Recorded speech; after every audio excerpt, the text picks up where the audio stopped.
A release from the Labour Ministry says some garbage collectors have not been given adequate protective gear and clothing, a serious health risk. The statement reminds employers that it is an offence to ignore the provisions of the Occupational Health and Safety Act regarding their obligations to protect sanitary workers. And although it does not finger the Castries City Council directly, the Deputy Town Clerk is taking the council out of blame's way. Vaughn Louis Fernand says despite financial constraints, the CCC ensures its sanitary department workers have the necessary protective wear. The implements are also very important. The use of gloves and shoes. Sometimes we don't get the kind of shoes that we require, and some of the shoes that are available are very expensive. What they are wearing is pretty much more expensive than what I'm wearing.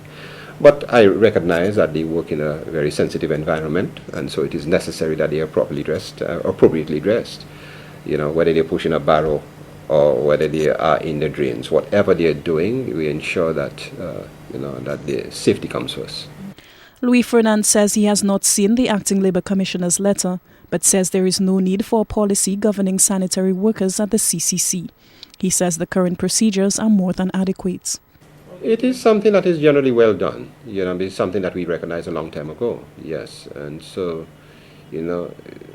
no position in our, establishment is more important than the other. The person who is cleaning the street does it, and these are the people who make us proud at the end of the day. They are the ones cleaning, and I feel very proud about those people after Carnival to see that they are on the ground and their heads are down and they are doing what they're supposed to do. These are people that I highly commend.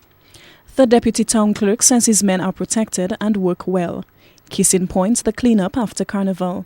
Louis Fernand says the council garbage collectors could be seen cleaning up the city almost as soon as the festivities were over. We are trying to insist on that. Reflective gear, for example, especially over the last weekend, you'd notice that coming down the highway, immediately after the bands have gone down, you'll see a crew of our workers on the roads and so on with their own safety gear. I insist on that, because for their own safety, I don't want to put out the lives of our workers at risk.